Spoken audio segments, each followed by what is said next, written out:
تو اپنی زندگی بدلنے کے لیے علم سیکھنا ہر مسلمان پہ فرض ہے. یہ نہیں کہ مدرسے جائے تو تب عالم بنے. اپنی ضرورت کا علم سیکھنا میرے بھائیوں. ایک محنت یہ ہو رہی ہے. موسیٰ علیہ السلام جیسا پیغمبر بھاگا جا رہا کہ مجھے ساری زندگی چلنا پڑے میں اس سے علم حاصل کروں گا. ہیں آپ آگے گئے نا, استاد جی سوئے ہوئے اور ان کو لگی ہوئی بھوک. آتینا غداءنا لقد لقینا من سفرنا ھذا نصبا. اے بھائی روٹی دو, بھوک لگی. ایک غلام تھے جو بعد میں نبی بنے, یوشع علیہ السلام. انہوں نے کہا جی وہ تو وہیں بھول گئی. اوینا الی الصخرۃ فإنی نسیت الحوت وما انسانیہ الا الشیطان ان اذکرہ واتخذ سبیلہ فی البحر عجبا. جی وہ تو جہاں سوئے تھے نا وہ وہیں پانی میں زندہ ہو کے چلی گئی تھی. تو اللہ تعالیٰ نے کہا تھا ایک مچھلی تل کے ساتھ لے لو, تل لو. جہاں وہ مچھلی زندہ ہو کے پانی میں چلی جائے نا وہاں وہ آدمی رہتا ہے جس کو میں نے وہ علم دیا جو تجھے نہیں دیا. اور اللہ کے بندے وہیں تو میں نے جانا تھا. فارتد علی آثارہما قصصا. اب واپس لوٹے. یہ کتنا آگے جا چکے تھے؟ 24 گھنٹے. 24 گھنٹے جا چکے. اب لگی بھوک, پھر 24 گھنٹے واپس آئے تو ہو گئے 48 گھنٹے. اب آگے مولوی صاحب سوئے ہوئے. انہوں نے کہا السلام علیکم. انہوں نے جواب ہی نہیں. انا بعرضک السلام. اگر مجھے سلام کرنے کون آ گیا؟ چادر اوپر لی ہوئی تھی. مجھے سلام کرنے کون آ گیا؟ کیونکہ وہ تو ایسی جگہ تھی جہاں سوائے اللہ کے کوئی جانتا نہیں تھا. انہوں نے کہا کون ہو بھائی؟ کہیں میں موسیٰ ہوں. اچھا بنی اسرائیل والا. پھر چادر اتاری. کہاں بنی اسرائیل والا؟ کہ کیسے آئے ہو؟ کہ هل اتبعک علی ان تعلمنی مما علمت رشدا. جی مجھے اپنے مدرسے میں داخل کرو, میں آپ کا شاگرد بننا چاہتا ہوں. آگے انہوں نے نخرہ دکھایا. انک لن تستطیع معی صبرا. تو میرے ساتھ نہیں چل سکتا. فکیف تصبر علی ما لم تحط به خبرا. جس بات کا تجھے پتہ نہیں میں نے کرنی ہے تو پھر وہیں میں مجھ سے لڑائی کرے گا؟ تو صبر تو کر نہیں سکے گا. میں نے کہا نہیں استاد جی ستجدنی انشاءاللہ صابرا ولا اعصی لک امرا. میں آپ کی پوری مانوں گا, نافرمانی نہیں کروں گا, مجھے ساتھ لے لو. میں نے کہا پھر آ جاؤ. نہ روٹی پوچھی نہ ناشتہ پوچھا. مدرسوں میں روٹی نہ ملے سبق نہیں پڑھتے لڑکے. یہاں روٹی پوچھی نہیں. فانطلقا. آؤ بھائی چلیں. پھر نبی کا علم تو بیٹھنے سے نہیں پھرنے سے آتا ہے. فانجلسا نہیں, فانطلقا. آؤ بھائی. چلا لیا, نہ روٹی نہ پانی. چڑھایا کشتی پر, تختہ توڑ دیا. انہوں نے کرایہ نہیں لیا تھا, انہوں نے تختہ توڑ دیا. کہنے لگے اخرقتها لتغرق اهلها لقد جئت شيئا امرا. اللہ کے بندے انہوں نے کرایہ نہیں لیا, تو نے ان کا تختہ توڑ دیا, یہ کیا کیا؟ تو انہوں نے کہا الم اقل. میں نے نہیں کہا تھا تو بے صبرا ہو جائے گا. انک لن تستطیع معی صبرا. میں استاد جی غلطی ہو گئی, معاف کر. لا ابھی آپ تنگی نہ کریں, میں انشاءاللہ آئندہ نہیں کروں. اچھا اب بولنا نہیں کا بالکل. آگے چلے. ایک لڑکا ملا, اس کو ہاتھ مارا, وہ مر گیا. اب بھولے نہیں, اب یاد تھا, لیکن اب غصہ چڑھ گیا کہ میں نبی کتاب والا شریعت والا, میرے سامنے ظلم ہو, یہ کیسے ہو سکتا ہے؟ اقتلت نفسا زکیۃ بغیر نفس لقد جئت شیئا نکرا. اور یہ کیا کیا تو نے؟ معصوم بچہ قتل کر دیا. آستین چڑھائی نا, تو آگے خضر علیہ السلام نے بھی آستین. الم اقل لک انک لن تستطیع معی صبرا. میں نے نہیں کہا تھا تو صبر نہیں کر سکے گا. پہلے کہا انک لن تستطیع, پھر کہا الم اقل, پھر کہا الم اقل لک. ہر دفعہ لفظ بڑھتا جا رہا ہے, اور لفظ کا بڑھنا معنی کی شدت پہ دلالت کرتا ہے, اور گھٹنا اس کی خفت پہ دلالت کرتا ہے. تو غصہ ادھر بھی بڑھ رہا, ادھر بھی بڑھ رہا. میں کہا میں نے نہیں کہا تھا. میں نے کہا اچھا استاد جی اب غلطی ہو تو مدرسے سے نکال دینا, چھٹی. ان سالتک عن شیء بعدها فلا تصاحبنی. اب پھر مجھے ساتھ نہ لینا. کہا اچھا ٹھیک ہے. اب بھوک کب سے لگی ہوئی تھی؟ 48 گھنٹے تھے. اب جو پہنچے بستی میں, اب روٹی مانگ بیٹھے. کہا یار روٹی تو کھلاؤ. انہوں نے کہا جاؤ جاؤ, کہاں سے آ گئے؟ اس بستی کے جو لوگ تھے نا, حجاج بن یوسف بڑا ظالم تھا, پر ایک احسان کر گیا مسلمان کو. قرآن پر زیر زبر لگا گیا. اگر زیر زبر نہ ہوتا تو ہم زیر زبر دیکھ کے غلط پڑھتے ہیں, تو نہ ہوتا تو کیا ہوتا. تو اس بستی کے لوگ آئے, کہنے لگے جتنی مرضی دولت لے لو اور ابو کو عطو کر دو. فابوا ان یضیفوہما. بستی والوں نے کھانا کھلانے سے انکار کر دیا. اور اگر ہو جائے اتو ان یضیفوہما تو مطلب ہوگا بستی والوں نے کھانا کھلایا. تو حجاج کہنے لگا تم نے یہ تورات سمجھا ہے, جو مرضی نکال دو, جو مرضی رکھ لو. وہ یہ اللہ کا قرآن ہے, حجاج کی کیا مجال کہ ایک زیر زبر بھی اوپر کر دے. جب باہر نکلے تو دیوار گر رہی تھی, تو خضر علیہ السلام نے ہاتھ مارا, وہ دیوار سیدھی ہو گئی. سر کہنے لگے خدا کے بندے، انہوں نے روٹی نہیں کھلائی تو اس کی دیواریں ٹھیک کرتا پھرتا، اب عیدے کے پیسے لے لیتا، ہم روٹی کھا لیتے، کہنے لگے ہاں لا تیرا کو بینی و بینک، چل تو اور تیرا راستہ اور میرا اور۔ اس میں ایک بات یاد رکھو، اگر ادب نہیں ہوگا تو موسیٰ علیہ السلام جیسا کلیم بھی علم نہیں لے سکا۔ اگر استاد کا ادب نہیں ہوگا، اگر علماء کا ادب نہیں ہوگا تو اللہ علم سے محروم کر دے گا۔ وہ عالم اچھا ہے یا برا یہ تو اللہ کے ساتھ اس کا معاملہ ہے، ہمارے ذمہ ہے کہ ہم اس کا اکرام کریں اس کے علم کی وجہ سے۔ وہ بے عمل ہے با عمل ہے یہ ہماری بحث نہیں، یہ وہ جانے اور اس کا رب جانے، ہمارے ذمہ اس کا اکرام اس کے علم کی وجہ سے۔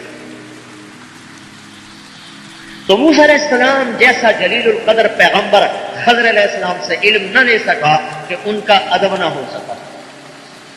کہنے لگا اچھا میں تمہیں بتاتا ہوں کہ میں نے کیوں کیا۔ کشتی اس لیے توڑی کہ غریب لوگ تھے، بادشاہ پکڑا، بچہ اس لیے قتل کیا کہ اگر نے ایک بیٹی دے گا، یہ دیوار اس لیے ٹھیک کی کہ اس کے نیچے یتیموں کا مال تھا۔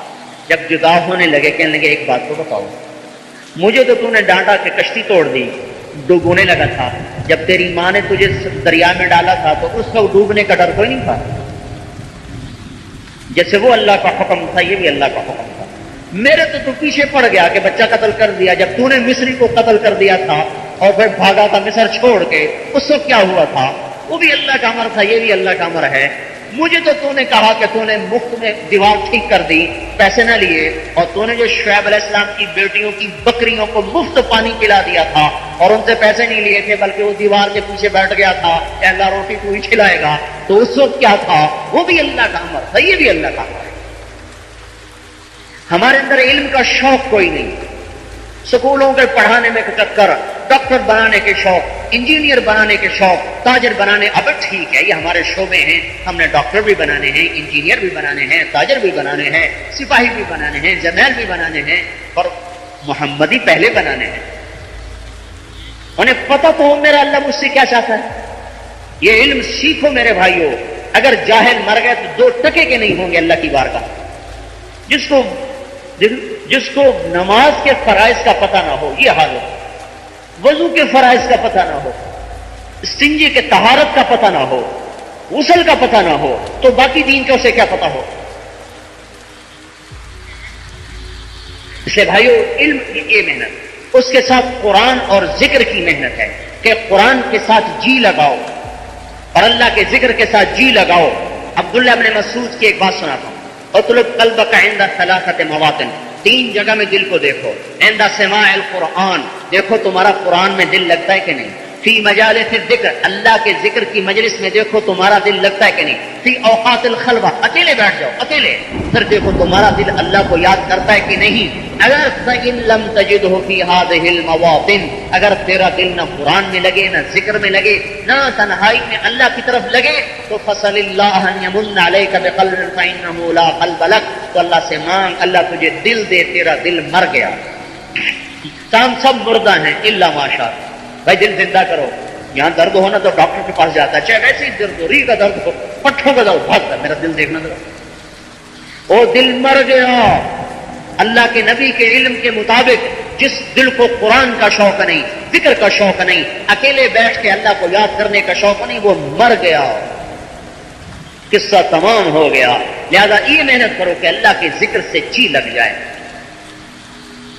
ایسا زبان کا ورد بن جائے۔ ابو زرعہ رحمت اللہ علیہ کا انتقال ہو رہا، بڑے محدث ہیں، مر رہے، بے ہوش پڑے ہوئے، 3 بڑے محدث، محمد بن سلم، منذر بن شاذان، ابو حاتم، تینوں بیٹھے ہوئے کہ استاد جی کو کلمہ کیسے پڑھائیں، ہوش پورا نہیں ہے۔ اب ایک سبحان اللہ انہوں نے ایک طریقہ اختیار کیا، حدیث پاک من کان آخر کلامہ لا الہ الا اللہ دخل الجنہ، جس کا آخری وہ لا الہ الا اللہ ہوگا وہ جنت میں جائے گا، یہ حدیث ہے۔ تو محمد بن سلمہ نے اس حدیث کی سند کہتے ہیں وہ استاد جو حضور تک پہنچتے ہیں وہ پڑھی، حدثنی ضحاک بن مخلد عن ابی عاصم عن عبد الحمید بن جعفر عن صالح بن ابی غریب، مجھے ضحاک نے بتایا، اسے ابو عاصم نے بتایا، اور اسے عبد الحمید نے بتایا، اسے صالح نے بتایا، اور آگے چپ ہو گئے، آگے نہیں بولے۔ تو محمد بن حاتم بولے، اب وہ بولے اب انہوں نے اپنی سند سے حدیث پڑھی، حدثنی بندار مجھے بندار نے بتایا، عن ابی عاصم عن عبد الحمید ابن جعفر عن صالح ابن ابی غریب، آگے سلسلہ ایک ہے، اور وہ بھی چپ ہو گئے۔ اب یہ جو تھے نا ساری زندگی حدیث پڑھائی، زبان کا ورد بن گیا، دل دماغ میں اتر گیا ذکر الہی، اب بے ہوش تھے، کانوں میں آواز گئی، لاشعور سے ٹکرائی، لاشعور سے شعور میں آئی، بے ہوشی میں زبان جاری ہو گئی۔ حدثنی ابو عاصم عن عبد الحمید ابن جعفر، اب یہ ابو زرع بول رہے، مر رہے، بے ہوشی میں ہیں، عن عبد الحمید ابن جعفر عن صالح ابن ابی غریب، پہلے دو یہاں چپ ہو گئے، یہ آگے جا رہے ہیں، عن کثیر ابن مرۃ الحضرمی عن معاذ ابن جبل قال قال رسول اللہ صلی اللہ علیہ وسلم من کان آخر کلامہ لا الہ الا اللہ دخل الجنہ، اور اس کے ساتھ ہی جان نکل گئی۔ کلمہ بھی پڑھا، ذکر بھی کیا، علم بھی پڑھایا، اور موت بھی آ گئی۔ ایسا ذکر کا عادی بنا لو کہ میرے بھائیوں زبان پہ کلمہ پھسلتا چلا جائے۔ گالی گلوچ کا عادی مت بناؤ، جب امت گالیاں نکالتی ہے اللہ کی نظروں سے گر جاتی ہے۔ چوتھی محنت اس بات کی ہو رہی ہے کہ اپنے اخلاق سنوارو بھائی۔ مسلمان اخلاق کے مجموعہ کا نام ہے، مسلمان بد اخلاق کو نہیں کہتے، بد اخلاقی کا اور اسلام کا کوئی جوڑ نہیں۔ جو سلام کرے اسے سلام کرو، یہ کوئی اخلاق نہیں۔ جو پوچھے اس کو پوچھو، یہ کوئی اخلاق نہیں۔ جو دے اس کو دو، یہ کوئی اخلاق نہیں۔ ہمارے نبی نے اخلاق کی 3 بنیادیں بتائیں۔ تصل من قطعک، توڑنے والے سے جوڑو، تعطی من حرمک، نہ دینے والے کو دو، تعفو عن من ظلمک، جو ظلم کرے معاف کر، اور بدلہ اللہ سے لے لو۔ اللہ کے نبی نے کہا میری ضمانت لے لو، اس سے بڑی ضمانت کیا ہوگی؟ اللہ کا رسول کہہ رہا ہے میری ضمانت لے لو، تم اخلاق ٹھیک کر لو، جنت الفردوس میں مجھ سے گھر لینا۔ اور جس کی ضمانت اللہ کا رسول دے اس کو اللہ بھی رد نہیں کرے گا، اپنے فضل سے اللہ اس کو رد نہیں کرے گا۔ الضعیف کا میں ذمہ دار ہوں کہ اخلاق بناؤ۔ اخلاق کیا ہے؟ توڑنے والے سے جوڑو، نہ دینے والے کو دو، ظلم کرنے والے کو معاف کرو، برے کرنے والے سے اچھے بن کے چلو، یہ اخلاق کی بنیاد ہے۔ اس پر جنت الفردوس کا وعدہ ہے۔ ہمارے اخلاق غلط ہیں کہ جو پوچھے اس کو پوچھو، جو نہ پوچھے نہ پوچھو، چاہے سگا بھائی کا نہ ہو، جو سلام کرے اسے سلام کرو، جو سلام نہ کرے اسے نہ کرو۔ یہ بہت بڑی گراوٹ ہے۔ ایک دفعہ امام حسین اور امام حسن میں لڑائی ہو گئی، تو میں تکرار ہو گئی، انسان ہی تھے، تو لوگوں نے حضرت امام حسین سے کہا تو چھوٹا ہے وہ بڑے ہیں، تو جا کے معافی مانگ۔ کہنے کہ واللہ مجھے معافی مانگنے میں کوئی شرم نہیں، لیکن مجھے خیال آتا ہے جو معافی مانگنے میں پہل کرتا ہے نا اس کا جنت میں درجہ بڑا ہو جاتا ہے۔ تو میرا جی نہیں چاہتا کہ جنت میں میرا مقام میرے بھائی سے اوپر ہو، میرا بڑا بھائی نیچے ہو میں اوپر ہوں، میرا یہ جی نہیں چاہتا۔ میں وہ مقام اپنے بھائی کو ہی دینا چاہتا ہوں۔ جب امام حسن رضی اللہ عنہ کو پتہ چلا تو وہ وہیں سے بھاگے ہوئے آئے اور آ کر ان کو گلے لگایا، پیار کیا اور معافی مانگی۔ تصل من قطعک وتعطی من حرمک وتعفو عن من ظلمک۔ امام زین العابدین کو ایک آدمی گالیاں نکالنے آیا، وہ ادھر منہ کر کے بیٹھا، وہ بھی کوئی پنجابی ہوگا، انہوں نے کہا تینوں آنکھ رہے ہیں، تینوں مطلب اب تو بھی تو کچھ ایاک اعنی، تجھے گالیاں نکال رہا ہوں۔ انہوں نے فرمایا مجھے بھی پتا ہے، میں بھی تمہیں ہی معاف کر رہا ہوں کہ میری زبان گندی نہ ہو، تیری تو ہوگی میری نہ ہو۔ تو ایک دم پہنچوں ہونے لگا، کہا واقعی آل بیت کے یہی اخلاق ہونے چاہیے، آل رسول کے یہی اخلاق ہونے چاہیے۔ یہ ہر انسان کے لیے یہ اخلاق اللہ نے مطالبہ کیا ہے کہ اپنے اخلاق بناؤ۔ یہ لوگ جنت، الحسن والحسین سیدہ شباب اہل الجنہ، جنت کے نوجوانوں کے سردار ہیں، جن کو خوشخبری مل گئی وہ تو یوں ایک دوسرے سے معافی مانگ رہے ہیں۔ تو بھائیو معاف کرنے کا معاشرہ قائم کرو۔ ہمارا معاشرہ انتقامی ہے، اللہ کے واسطے اس سے توبہ کرو۔ یہ انتقامی عدالتوں میں جا رہا ہے، عدالتوں میں کس کو عدل ملا؟ جو جھوٹ پہ عدالتیں چل رہی۔ کتنا بڑا ظلم ہے کہ ایک وکیل کو پتہ ہے کہ یہ قاتل ہے، پھر اس سے پیسے لے کر اس کا مقدمہ لڑ رہا۔ زمین نہیں پھٹتی، آسمان نہیں ٹوٹتا کہ ایک ظالم کے لیے ایک آدمی دفاع کر رہا ہے، پتہ ہے کہ یہ آدمی زمین دبا کے آیا بیٹھا ہے، پھر اس کی طرف سے مقدمہ لڑ رہا ہے۔ ان عدالتوں میں مت جاؤ، اللہ پہ چھوڑ دو، ان میں ظلم کے سوا کچھ نہیں ہے۔ جب دل اندھے ہو جاتے ہیں تو عمارتوں میں عدالت نہیں ہوتی، عدالت دل سے اٹھتی ہے۔ آج دل اندھے ہیں۔ جب کسی قوم میں عدل مٹتا ہے تو وہ قوم اللہ کی نظروں سے گر جاتی ہے اور اللہ کے عذاب کا شکار ہو جاتی ہے۔ اور انسانی قانون بھی کبھی عدل دے سکتا ہے، انسانی قانون سے بھی کبھی انصاف مل سکتا ہے۔ اللہ کا قانون ہے جو کامل اکمل ہے، لہذا عدالتوں میں نہ جاؤ، آپس میں صلح صفائی سے کوئی بات طے کر لو، ان میں سوائے ظلم کے کچھ نہیں ملے گا، بات بڑھتی جائے گی۔ اللہ پہ چھوڑ دو، دبا لیا ہے نا تو کیا مرے گا نہیں؟ تو مرے گا نہیں، کہاں لے جائے گا؟ سب کچھ لوٹ لیا، اچھا بھائی لوٹ لیا تو نہیں مرے گا۔ میرا جو لٹ گیا اور وہ سب کچھ لے گیا تو کب تک لے کے جائے گا؟ کتنا لے کے جائے گا؟ ایک بالشت زمین جس کی دبا لی اور مر گیا، واپس نہ کی، تو 7 زمینوں کا توق بنا کے اللہ گلے میں ڈال دے گا۔ کھڑا ہو جا، تیری نماز آج تجھے نہیں چھڑائے گی، تیرا حج تجھے نہیں چھڑائے گا، یہ بالشت زمین واپس کر۔ اب کہاں سے واپس کرے؟ وہ تو دنیا میں تھی۔ معاف کرنا سیکھو، اللہ کے واسطے معاف کرنا سیکھو۔ فاعفو واصفحو، فاعفو واصفحو۔ دنیا میں جنت کا مزہ آ جائے گا اگر معاف کرنے کی عادت پڑ گئی۔ اس لیے اپنے اخلاق بناؤ اللہ کے واسطے۔ کیا بتاؤں مسلمان کیسے تھے؟ جب بنو امیہ کا زوال آیا اور بنو عباس حکمران ہو گئے تو وہ ان کو چن چن کے قتل کر رہے، تو سلیمان بن عبد الملک کا بیٹا ابراہیم وہ بھاگا، عراق کا گورنر تھا کوفے میں، تو اس کے پیچھے لوگ لگے ہوئے، تو ایک راستے سے گزر رہا تھا تو سامنے ایک نوجوان بڑا خوبصورت 20-25 گھوڑ سوار اس کے ساتھ، اس کو بیٹا میں قائد ہوں، مجھے امن چاہیے۔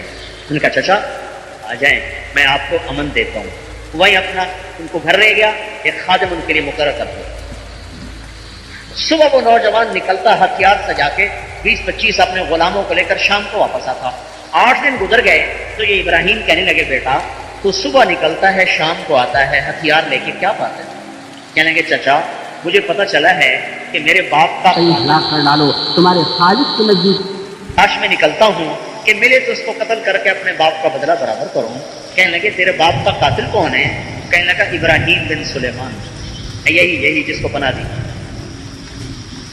تو کہنے لگے ابراہیم بن سلیمان کہ میرا دل بھر آیا، تو اس بچے کے اخلاق نے مجھے اتنا متاثر کیا کہ میں اپنے آپ کو چھپا نہ سکا، تو میں نے کہا بیٹا پھر تیرا کام آسان ہو گیا، تیرا مجرم تیرے سامنے ہے، تم بدلہ لے لیں۔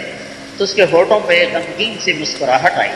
کہنے کا چچا اکیلے رہتے رہتے معلوم ہوتا ہے دل گھبرا گیا، خودکشی کرنا چاہتے ہو؟ کہ نہیں میرا بیٹا ہے، میں تیرے اخلاق سے متاثر ہوا ہوں، میں ہی ابراہیم بن سلیمان ہوں اور میں نے تیرے باپ کو قتل کروایا تھا عراق کی گورنری میں، تو اٹھ اپنا کام کر۔ تو وہ غصے سے کانپنے لگا، ایک دم کھڑا ہوا، تلوار پہ ہاتھ رکھا اور اندر جنگ شروع ہو گئی۔ اندر کا غصہ کہے انتقام لو، اور دین کہے، اخلاق کہے کہ تو امن دے چکا ہے معاف کرو، کانپ رہا۔ اسی طرح کھڑے پسینہ پسینہ ہو گیا، وہ اندر کی لڑائی ہو رہی، آخر ایمان کو فتح ہوئی اور وہ چپ کر کے بیٹھ گیا۔ کہنے لگا چچا تو اور میرا باپ ان قریب ایک بڑے بادشاہ کی عدالت میں پہنچو گے جہاں وہ خود تم سے نمٹ لے گا، میں تمہیں پناہ دے چکا ہوں، اب میرا ہاتھ تجھ پہ نہیں اٹھ سکتا۔ یہ اخلاق۔ اور سنو، یہ تو مسلمان ہے، اندلس کے قاضی کے دروازے پہ دستک ہوئی، انہوں نے دروازہ کھولا تو ایک عیسائی نوجوان، حضرت مجھے پناہ چاہیے، لوگ میرے پیچھے ہیں۔ انہوں نے کہا آ جاؤ بیٹا تمہیں پناہ ہے، اس کو اندر کمرے میں لے۔ تھوڑی دیر گزری، دروازے پہ دستک ہوئی، دروازہ کھولا تو نوجوان اکیلا اکلوتا بیٹا، اس کی لاش لے کے لوگ آ رہے ہیں۔ تو کہاں پہ گئے؟ کیا ہوا؟ کہا جی ایک عیسائی نے ہم کو قتل کر دیا ہے، یہیں کہیں چھپ گیا ہے، ہم اس کو تلاش کر رہے ہیں لیکن ہمیں مل نہیں رہا۔ اچھا چلو اس کی تجہیز و تکفین کا انتظام کیا جائے۔ سب سے فارغ ہو کر جب رات آدھی گزر گئی تو اس کے دروازے پہ دستک، اس نے جو اندر سے کنڈی کھولی تو ایک ہاتھ میں توشہ دان، اس میں روٹی، ایک ہاتھ میں تھیلی، اس میں پیسے۔ فرمایا بیٹا تمہیں پتا ہے تو نے آج کس کو قتل کیا ہے؟ کہا جی نہیں۔ کہا جس گھر میں تو نے پناہ لی ہے نا تو نے اسی گھر کے چراغ کو بجھایا، لیکن میں تمہیں امن دے چکا ہوں، اور مسلمان جب امن دیتا ہے تو ہاتھ نہیں اٹھاتا، یہ پیسے ہیں، یہ روٹی ہے، یہاں سے نکل جا، آگے کہیں پکڑا جائے تو میں بری ذمہ۔ تو میرے بھائیو، اللہ کے واسطے اپنے اخلاق، اپنے جھگڑے ختم کرو، اللہ کے سامنے رکھ دو، نمازیں پڑھ پڑھ کر اللہ سے مانگو، مخلوق سے ہوٹ سی لو، یا تو اللہ دنیا میں دلوا دے گا یا پھر آخرت تو ہے ہی ہے۔ اور یاد رکھنا، کبھی ظالم نہیں پنپ کے دیا، ہمیشہ ظالم کی جڑ اکھڑی ہے، نسلیں اللہ نے مٹا دی، نسلیں۔ بنو امیہ نے ظلم کیا، آج بنو امیہ کا ایک فرد عرب میں نظر نہیں آتا، بنو امیہ کی ساری نسل ختم ہو،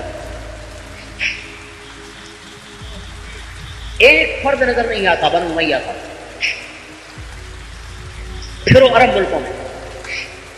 اور بھائی پانچویں چیز محنت اس بات کی ہے کہ ہر عمل کو اللہ کی رضا کے لیے کرو، مخلوق سے کچھ نہ چاہو، لا نريد منکم جزاء ولا شکورا، ہم کچھ نہیں چاہتے، نہ آہ نہ واہ، کچھ نہیں، اللہ تو راضی ہو جا بس۔ سید اللہ شاہ بخاری رحمۃ اللہ کہتے تھے، تقریر کروں تو کہتے ہو واہ شاہ جی، جیل میں جاؤں تو کہتے ہو آہ شاہ جی، ووٹ مانگوں تو کہتے ہو نا شاہ جی، اسی آہ واہ میں ہو گئے تب شاہ جی۔ تو نہ ہمیں آہ چاہیے نہ واہ چاہیے، ہمیں تو اللہ ہی چاہیے۔ نماز پڑھنی ہو تو اللہ مطلوب ہے، تبلیغ میں گئے تو اللہ مطلوب ہے، ذکر کیا تو اللہ مطلوب ہے، سخاوت کی ہے تو اللہ مطلوب ہے، تہجد پڑھی ہے تو اللہ مطلوب ہے، صدقہ کیا تو اللہ مطلوب ہے، اخلاق ہے تو اللہ مطلوب ہے، حج ہے تو اللہ مطلوب ہے، ہر نیکی کے کام میں یا اللہ تو راضی ہو بس، اور ہمیں کچھ نہیں چاہیے۔ ایک محنت اس بات کی ہے، اور آخری چیز اس بات کی ہے کہ ہم ایک سبق بھول گئے، صدیاں ہوئی، مدت ہوئی، صیاد نے چھوڑا بھی تو کیا، تاب پرواز نہیں، راہ چمن یاد نہیں۔ پنجرے میں پڑے پڑے پر ایسے بیکار ہو گئے کہ باہر نکلا تو اڑ نہیں سکتا، اڑنے کی طاقت ہے تو راستہ چمن کا یاد نہیں کہ میں کس چمن کا پنچھی ہوں۔ دکانوں کے گھروں کے پنجروں نے ایسا باندھا کہ ہمیں یاد ہی نہیں کہ ہم تبلیغ کے لیے دنیا میں بھیجے گئے، ہمیں یاد ہی نہیں کہ ہم دعوت اللہ کے لیے دنیا میں بھیجے گئے، ہمیں یاد ہی نہیں کہ ہم جہاد فی سبیل اللہ کے لیے دنیا میں بھیجے گئے، سوائے کمانے کے کوئی غم ہی نہ رہا۔ یہ بھولا سبق کہ یہ مسلمان کا مرد، عورت، بچی، بچہ، بوڑھی، بوڑھا پوری دنیا میں اسلام پھیلانے کی استعداد رکھتا ہے۔ ہر مسلمان اسلام پھیلانا اپنا کام سمجھے کہ دنیا میں دین پھیلانا میرے ذمہ ہے، میں اسلام پھیلانے کا ذمہ دار ہوں۔ تبلیغی جماعت کی وجہ سے تبلیغ میرے ذمہ نہیں ہے، ختم نبوت کی وجہ سے تبلیغ میرے ذمہ ہے۔ میں اپنے نبی کو آخری مانتا ہوں۔ ایک آدمی اللہ کے رسول کو رسول مانے، آخری نہ مانے تو کافر ہو جائے گا۔ بے شک اور کوئی جھوٹے نبی کا اقرار نہ کرے، کسی نبوت کی کسی نبی کو نبی نہیں مانتا، صرف آپ کو نبی مانتا ہے، لیکن آپ کو آخری نہیں کہتا تو کافر ہے۔ تو آخری نبی ہونے کا تقاضا کیا ہے؟ دیکھو ہمارے کلمے کے 4 حصے ہیں، 3 ظاہر ہیں، 1 باطن ہے، 3 ظاہر ہیں، 1 مخفی ہے، 3 جسم کی طرح ہے، 4 روح کی طرح ہے۔ جیسے میں 2 ہوں، ایک میں ہوں، ایک میری روح ہے، جسم نظر آ رہا، روح اندر ہے۔ لا الہ الا اللہ محمد الرسول اللہ، یہ ظاہر ہے۔ لا نبی بعدہ، یہ 4تھا حصہ کلمے کے مفہوم میں ہے، لفظوں میں نہیں، مفہوم میں شامل ہے۔ جسم میں روح کی طرح، جسم سے روح نکلے جسم بیکار، کلمے سے لا نبی بعدہ نکلے کلمہ بیکار، لا نبی بعدہ آپ کے بعد کوئی نبی نہیں۔ لا الہ کا تقاضا ہے، مخلوق سے کچھ نہیں ہوتا، لہذا مخلوق کے سامنے مت جھکو۔ الا اللہ کا تقاضا ہے کہ اللہ سے سب کچھ ہوتا ہے، لہذا اللہ کے سامنے جھکو۔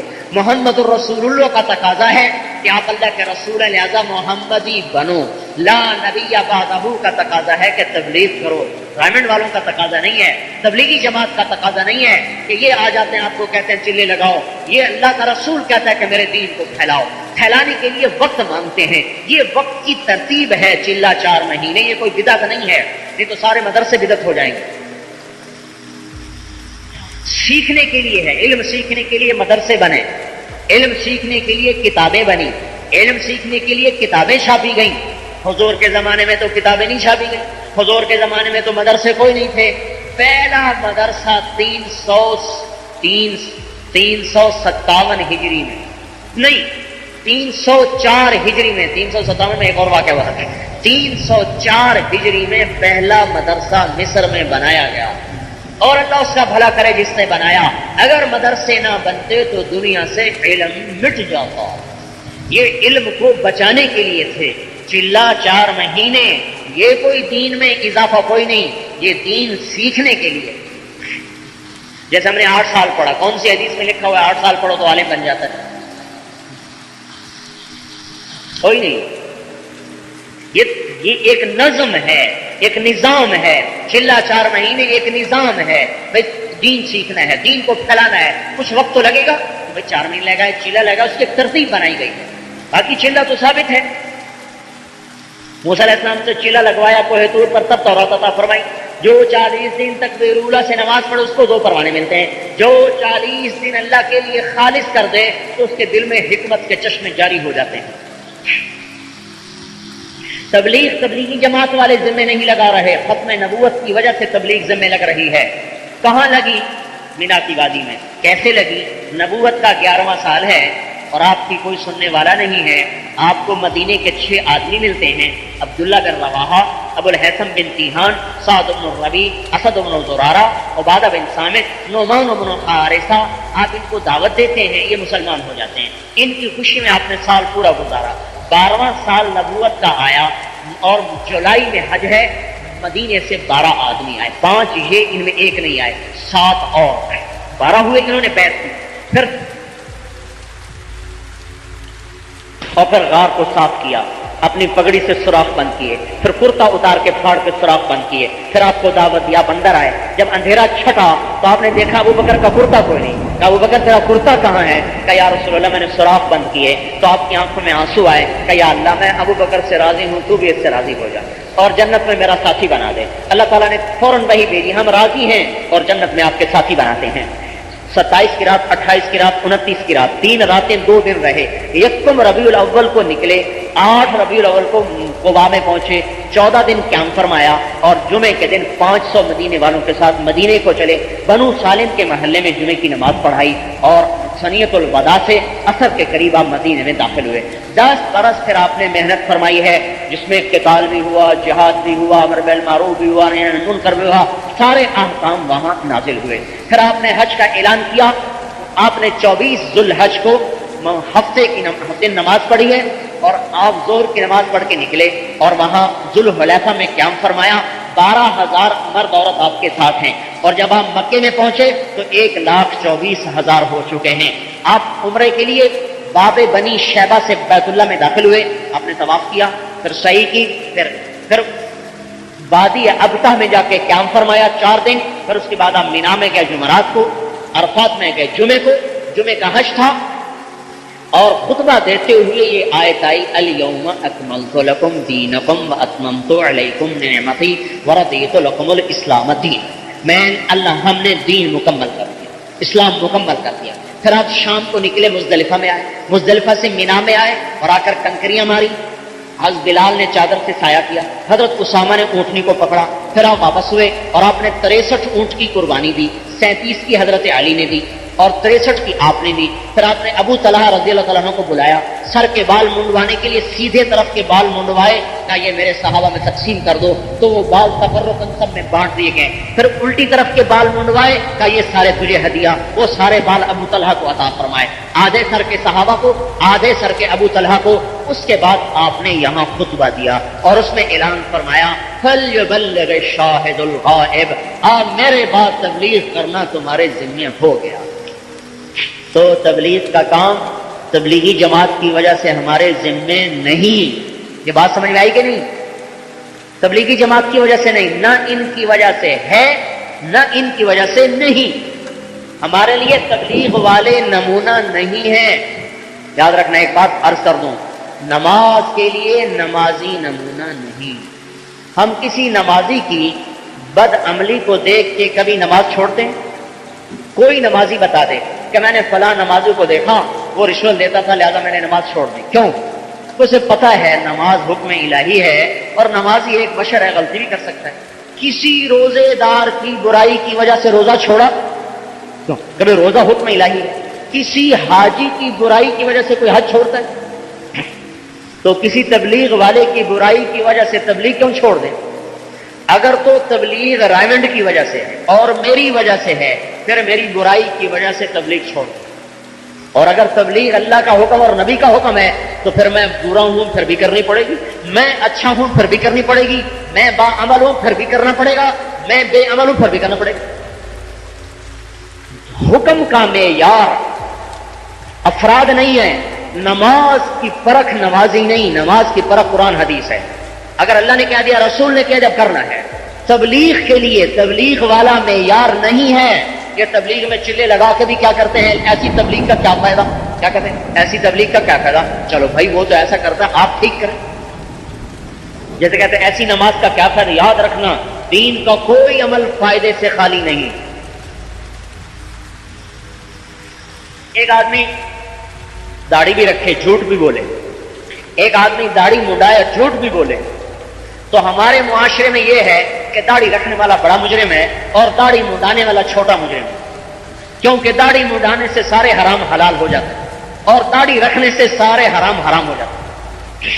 تبلیغ میں جانے سے سارا دین فرض ہو جاتا ہے، تبلیغ میں نہ جائے تو کچھ بھی فرض کوئی نہیں. دیکھو داڑھی رکھے جھوٹ بول رہا ہے تو کیا داڑھی منڈانے سے جھوٹ حلال ہو جاتا ہے؟ جھوٹ کس وجہ سے حرام ہے؟ داڑھی کی وجہ سے یا اللہ کے حکم کی وجہ سے؟ صحیح تولنا کس وجہ سے ہے؟ داڑھی کی وجہ سے کہ اللہ کے حکم کی وجہ سے؟ ایک رشوت حلال ہو گئی داڑھی منڈا دی اور رشوت حرام ہو گئی داڑھی.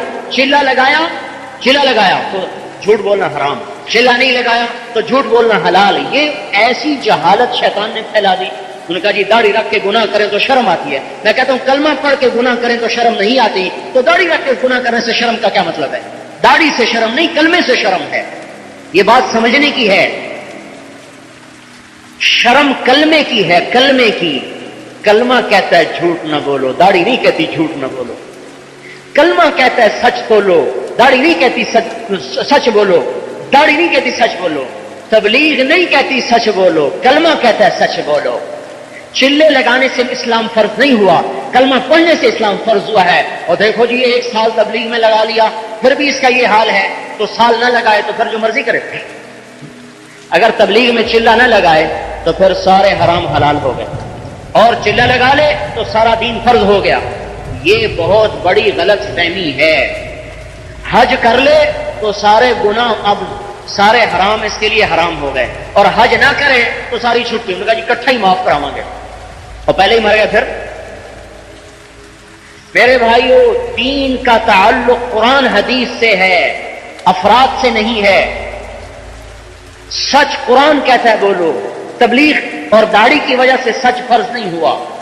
صحیح تولنا قرآن کہتا ہے، داڑھی اور تبلیغ کی وجہ سے صحیح تولنا فرض نہیں ہوا. اگر کوئی تبلیغ والا برا ہے تو تبلیغ چھوڑنے کا حکم نہیں ہے. میں برا ہوں تو مجھ سے لڑو، نماز کیوں چھوڑ دو؟ اچھا اگر تبلیغ والے برے ہیں تو پھر نماز بھی تو پڑھتے ہیں، نماز بھی چھوڑ دو. ان کا جی نماز تو اللہ کا حکم ہے. اچھا نماز اللہ کا حکم ہے، تبلیغ فتو کا حکم ہے. یہ ایسے پاگل پھر رہا ہے بستر اٹھا کے. سارا جہان حرکت میں آیا ہوا ہے، کسی نتھو پھتو کے بس کی بات نہیں ہے. یہ کسی تحریک کی بات نہیں ہے کہ اتنے افراد تیار کر سکے. کتنی تحریکیں پھر رہی ہیں دنیا میں، کتنی تحریکیں. افراد ختم ہو گئے، قربانی دینے والے ختم ہو گئے، ہے ہی نہیں. لوگوں کے پاس افراد ہی ختم ہو گئے. اور یہاں اللہ مجمع کا مجمع بھیج رہا ہے. یہ تبلیغی جماعت کا کمال نہیں ہے، کوئی ان کی حیثیت نہیں ہے کسی کو نہ کوئی بات کر سکے. جاؤ رائمنڈ میں بیٹھو، ایک بیان کوئی ایسا دکھا دو جو کہ یہ بیان تو بڑا دل کو لگا. ایسی ٹھنڈی باتیں ہیں کہ آدمی بھاگ جائے. کوئی بیان نہیں، کوئی تقریر نہیں. اور پوری دنیا میں دکھاؤ کہ بیان کرنے والا سو رہا ہو اور لوگ آگے بیٹھے ہوئے ہیں. پوری دنیا میں دکھا دو. جاؤ فجر کا بیان دیکھو، عبدالوہاب صاحب سو رہے ہوتے ہیں، لوگ بیٹھے ہوتے ہیں. یہ عبدالوہاب نے اکٹھا نہیں کیا، یہ تقریروں نے اکٹھا نہیں کیا، یہ ایمان نے اکٹھا کیا ہے. تبلیغ کی محنت کی بنیاد اعمال ہیں. اعمال کی وجہ سے لوگ پھر رہے ہیں، ورنہ عرب اٹھ کے نہ آتے. یہاں بھی میں نے ابھی دیکھا عربوں کو، عرب نہ آتے جن کے زبان میں قرآن. مکے کے قریشی آ کے چلے لگائیں، کیوں؟ ان کے ہاں دین نہیں ہے، ان کے ہاں توحید نہیں ہے. ہمیں کیا توحید کہ ان کے پاس توحید ہے، ہمیں تو توحید کی خبر ہی کوئی نہیں۔ جس آدمی کی نگاہ مخلوق کی طرف جاتی ہے اسے کیا خبر توحید کیا ہوتی ہے؟ جو مخلوق کی جیب کو دیکھ کے چلتا ہے اسے کیا پتا توحید کیا ہوتی ہے؟ ہاں ظاہری توحید ہے، اتنی توحید سے بھی جنت مل جائے گی، اتنی توحید سے بھی جنت مل جائے گی، لیکن توحید کی حقیقت اس سے کوسوں دور ہیں۔ تو میرے بھائیو، یہ بات میں واضح کر رہا ہوں، آپ اتنے لوگ آئے ہیں، میں بھی تھکا ہوں، بات کر کے بھی تھک رہا ہوں، لیکن میں اس لیے بات لمبی کر رہا ہوں کہ ساری چیزیں آپ کے سامنے آ جائیں، پھر فیصلہ آپ کر لیں۔ ایک دفعہ دھیان سے سن لیں، فیصلہ آپ خود کر لیں۔ 2 گھنٹے سے بات اوپر جا چکی ہے، پورے 2 گھنٹے میں نے اپنی دعوت نہیں دی کہ ہم یہ کر رہے ہیں، تبلیغی جماعت کا ممبر بننے کی دعوت نہیں دی۔ اللہ سے جڑ جاؤ، اس میں میری ضرورت بھی ہے، آپ کی ضرورت، اس میں تبلیغی جماعت کا کیا سوال ہے؟ نبوت والی زندگی اختیار کرو، میری ضرورت ہے، سب کی ضرورت۔ نماز پہ آؤ، اخلاق پہ آؤ، علم سیکھو، ذکر کرو، اخلاق بناؤ، اخلاص سیکھو، دنیا میں اسلام پھیلاؤ، تو اس میں ہمارا ممبر بننے کا کیا سوال ہے؟ تبلیغی جماعت کا فرد بننے کا اس میں کیا سوال ہے؟ ہر مسلمان تبلیغ والا ہے، ہر مسلمان نمازی ہے، چاہے پڑھے یا نہ پڑھے، نماز فرض ہے، ہر مسلمان کے ذمہ روزہ فرض ہے، رکھے یا نہ رکھے، ہر مسلمان تبلیغ والا ہے، کرے یا نہ کرے مرضی اس کی، چاہے بستر اٹھا کے پھینک دے، چاہے بدعتی کہے، چاہے مشرک کہے، چاہے جو مرضی کہے، تبلیغ اس کے ذمہ ہے۔ ہم برے ہیں تو تم آ کے کرو، تو ہم کو اس لیے ہمارا دعویٰ ہی نہیں ہے کہ ہمارے جیسے بن جاؤ، ہم کہتے ہیں صحابہ جیسے بنو، اللہ کے نبی جیسے بنو۔ ہم تو درمیان میں ڈاکیا ہیں، ڈاکیا پارسل دینے آتا ہے تو ڈاکیے کیا حدود اربا کوئی نہیں دیکھتا کہ کپڑے کیسے ہیں، ٹوپی کیسی ہے، کون ہے، جاتا ہے کہ میراثی ہے، وہ اپنا پارسل دیکھتا ہے، پارسل اپنا ہے تو لے لیتا، نہیں ہے تو واپس ہو جاتا ہے۔ میری حیثیت یا ہر تبلیغ کے آنے والے آدمیوں کی عزت ڈاکیے کی ہے، ڈاکیے کی۔ انہیں مت پرکھو، دوسروں کو پرکھنے کا حکم بھی نہیں، اپنے آپ کو پرکھو، میں کیا ہوں۔ جب یوں کرتے ہو تو 3 انگلیاں اپنی طرف اٹھتی ہیں، ایک دوسرے کی طرف اٹھتی ہے۔ اگر کسی میں ایک برائی دیکھو تو یاد رکھو تم میں 3 برائیاں پہلے سے ہیں۔ جو اوروں کی برائیاں دیکھتا ہے وہ اس کو کبھی ہدایت نہیں ملتی، جو اپنے آپ کو اچھا سمجھے وہ کبھی ہدایت پہ نہیں آتا، جو اپنے آپ کو پورا سمجھے وہ کبھی پورا نہیں ہوتا۔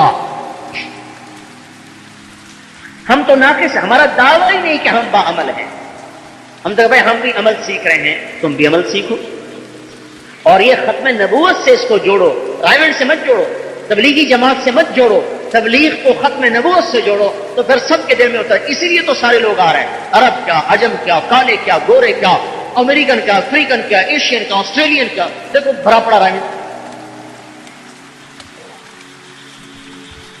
اتنے بڑے مجمع کو کوئی حکومت روٹی نہیں کھلا سکتی، روزانہ 5000 آدمی روٹی کھاتا ہے، اتنے بڑے مجمع کو کوئی حکومت روٹی نہیں کھلا سکتی۔ ان کا یہ آتا کہاں سے ہے، یہ کہاں سے آ رہا سارا، ان کا جس کی تعریف کر رہا وہی دے رہا۔ تو تبلیغ ختم نبوت کا کام ہے، اپنے ذمے سمجھو، میرے کرو یا نہ کرو آپ کی مرضی، اپنا ذہن تو صاف کرو کہ میرے ذمے ہے، بھائی ذمے تو سمجھو، ذمے سمجھو گے تو کبھی کرنے بھی لگو گے، ذمے ہی نہ سمجھو تو توبہ کی توفیق کیسے ہوگی؟ اپنے ذمے سمجھیں کہ دنیا میں اسلام پھیلانا میرے ذمے ہے۔ 4 ارب کافر ہیں، روزانہ لاکھوں کفر پہ مرتے ہیں، 1 ارب مسلمان ہیں شرابی جواری ہو کے مر رہے، کون ان پہ کام کرے گا؟ ساری دنیا میں جاؤ، تبلیغ اپنے ذمے سمجھو۔ فَلْيُبَلِّغِ الشَّاهِدُ الْغَائِبَ أَبَلَّغُ عَنِّي وَلَوْ آيَةً إِنَّ اللَّهَ بَعَثَنِي كَافَّةً لِلنَّاسِ رَحْمَةً فَأَدُّوا عَنِّي أَلَا وَإِنَّ رَبِّي دَاعِيَ وَإِنَّهُ سَائِلِي هَلْ بَلَّغْتَ فَأَقُولُ يَا رَبِّ قَدْ بَلَّغْتُ فَلْيُبَلِّغِ الشَّاهِدُ الْغَائِبَ۔ یہ احادیث مبارکہ ہیں جو کہتی ہیں تبلیغ تمہارے ذمے ہے۔ تو اس لیے میرے بھائیوں، اس آخری بات جو میں عرض کر رہا ہوں کہ تبلیغ کو تبلیغی جماعت سے نہ جوڑیں، تبلیغ کو ختم نبوت سے جوڑیں۔ پھر ہر آدمی ختم نبوت والا ہے، ہاں میرے بھی ذمہ ہے، سیکھو۔ سیکھنے کی فضا اللہ نے یہاں بنا دی ہے، یہ بات غلط فہمی کی وجہ سے لوگ نہیں آتے، اللہ نے سیکھنے کی فضا بنا دی، اور ساری دنیا کے مسلمانوں کو اللہ نے اکٹھا کر دیا۔ امت تو پہلے ہی ٹوٹی پڑی اختلافی باتوں میں لڑ لڑ لڑ لڑ کے ایک دوسرے کا خون کر دیا، اس کو اسلام کا نام دے دیا کہ یہ اسلام ہے، کہ ایک دوسرے کو مارتے رہو، یہ اسلام ہے۔ اس کا آخری فائدہ کافر کو جاتا ہے۔ سلمان بڑی دولت ہے، سلمان کو کافر کہنا آسان کام نہیں ہے۔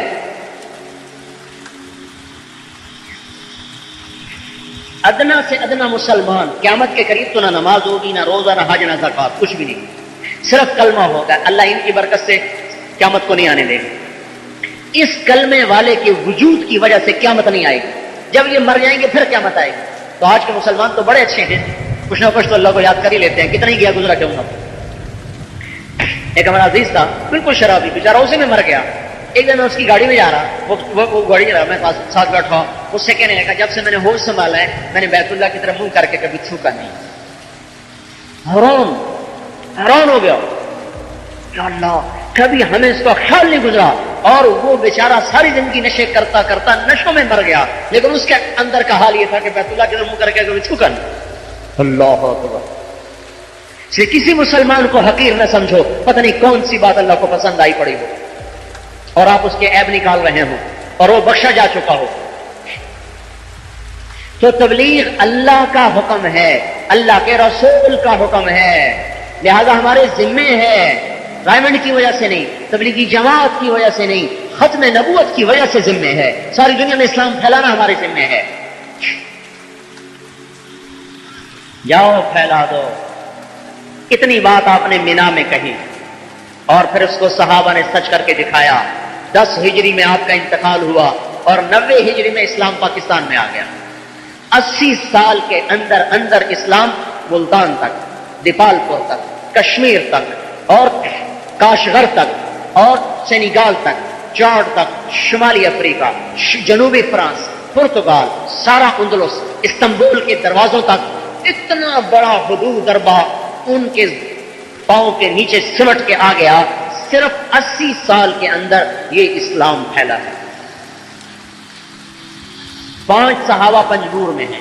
محمد رضی اللہ تعالیٰ عنہ اصفہان میں دفن، براء ابن مالک نہامن میں دفن، نعمان ابن مقرن، براء ابن مالک تستر میں ہیں، نعمان بن مقرن اور عمر ابن مادی کرب نہامد میں ہیں، عبد الرحمن ابن سمرہ خراسان میں ہیں، ابو رافع غفاری خراسان میں ہیں، اور ربیع بن زیاد الحارثی سجستان میں ہیں، اور عقبہ ابن نافع الجزائر میں ہیں، ابو زمع انصاری تیونس میں ہیں، ابو لبابہ انصاری تیونس میں ہیں، عبد الرحمن بن عباس معبد بن عباس شمالی افریقہ میں ہیں، رویفہ انصاری لیبیا میں ہیں، عبد الرحمن غافقی فرانس میں ہیں، اسد بن فرات لیبیا میں ہیں، ابو ایوب انصاری استنبول میں ہیں، ابو طلحہ انصاری جزائر روم میں ہیں، ابو عبیدہ بن جراح اردن میں ہیں، اور عقبہ ابن عامر مصر میں ہیں، اور خالد ابن ولید شام میں ہیں، فضل ابن عباس شام میں ہیں، ابو الدرداء شام میں ہیں، بلال شام میں ہیں، عبادہ بن صامت اردن میں ہیں، شرابیل بن حسنہ اردن میں ہیں،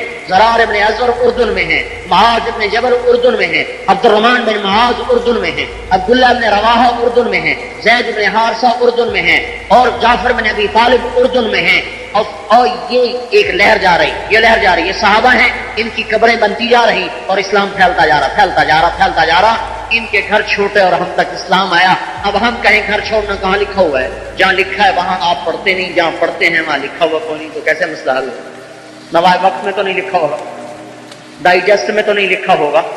صحابہ کی زندگی پڑھو، وہاں نظر آئے گا کہ کہاں پیدا ہوئے کہاں مرے.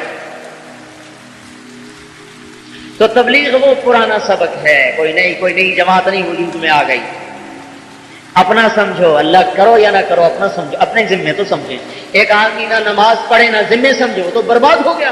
حجی میرے ذمے ہے، میری کوتاہی ہے، دعا کرے اللہ مجھے توفیق دے. مل جائے گی کسی دن. حجی تبلیغ میرے ذمے ہے، کوتاہی ہو رہی، دعا کرے اللہ معاف کرے، توفیق مل جائے گی. کہ ہمارے ذمے کوئی نہیں کہ 20 بچے اٹھا کے 20 بچے چھوڑ کے چلے جانا اور گھر چھوڑ کے چلے جانا اور بستر اٹھا کے چلے جانا. یہ کہاں لکھا ہوا ہے؟ اور صحابہ کی زندگی اس میں لکھا ہوا ہے. اتنے نام تو میں نے گنا دیے کہ کہاں کہاں دفن ہے، کہاں پیدا ہوئے، کہاں دفن ہوئے. اور بھی نظر آ جائیں گے، اور بھی مل جائیں گے. فروخ رحمت اللہ علیہ اپنی بیوی کے پاس آئے، کہنے کہ ترکستان میں جہاد ہو رہا ہے، میں چلا جاؤں. کہنے کہ میں حاملہ ہوں، مجھے اکیلا چھوڑ کے جاؤ گے؟ کہنے لگی تیرا حمل اللہ کے سپرد، یہ 30,000 درہم ہیں کہ تو رکھ اور مجھے اجازت دے میں جاؤں اللہ کے راستے میں. اس زمانے کی عورتیں آج کی طرح تو نہیں تھی نا کہ ہم نہیں جانے دیں گی. انہوں نے اپنے یہ نہیں کہ ان کے حق نہیں تھے، انہوں نے حق معاف کر دیا، معاف ہے، آگے لے لیں گے. بقول مولانا سعید خان صاحب کے جو وہ کہتے رحمت اللہ علیہ ہیں، وہ یہ کہہ کے نکلتے تھے لوٹ گیا تو ہو جائے گی ملاقات، نہیں تو جنت میں مل لیں گے. اب یہ نکلے فروخ رحمت اللہ علیہ بیوی کو حاملہ چھوڑ کے کہاں؟ ترکستان کی طرف۔ 1 مہینہ، 1 چلہ، 3 چلے، 1 سال، 2 سال، 3 سال، 4 سال، کوئی خبر نہیں فروخ کہاں گئے۔ پیچھے بیٹا پیدا ہوا، پروان چڑھا، جوان ہوا، اس کی جوانی ڈھل رہی، یہ بچہ پروان چڑھ رہا، وہ اپنے خاوند کی آس میں انتظار میں دیواروں کے ساتھ اس کی جوانی گزر رہی، سیاہی سفیدی میں بدل گئی، رونق جھریوں میں بدل گئی، جوانی بڑھاپے میں بدل گئی، آس کا پنچھی پھر بھی نہ ڈوبا، انتظار پھر بھی رہی کہ کبھی تو آئے گا، کبھی تو آئے گا۔ 30 برس گزر گئے، فروخ کو پتہ ہی کوئی، کبھی خبر آئے کہ زندہ ہے، کبھی خبر آئے شہید ہو۔ ایک رات میں ایک بڑے میاں ہتھیار سجائے ہوئے مدینے میں داخل ہوئے، لوگ عشاء پڑھ کے لوٹ چکے اور اپنے گھوڑے پہ دل کی چال چلتے آ رہے، ان خیالات میں غلطان و پیشان، پریشان، حیران۔ یہ کون ہے؟ یہ وہ جوان ہے جو آج سے 30 برس پہلے نکلا تھا کالی داڑھی کے ساتھ، آج لوٹا ہے سفید داڑھی کے ساتھ۔ فروخ اس سوچ میں ہے کہ بیوی زندہ بھی ہے یا مر گئی، حاملہ تھی، کیا ہوا؟ 30 برس میں تو نسل ختم ہو جاتی ہے، کوئی مجھے پہچانے گا بھی صحیح کہ نہیں پہچانے گا۔ انہی خیالات میں اور انہی افکار میں ڈوبے ہوئے چلتے چلتے آہستہ آہستہ اپنے گھر کے دروازے پر پہنچے۔ گھر کا دروازہ پتہ نہیں کیسے کھلا رہ گیا تھا، تو گھر کے اندر داخل ہو گئے۔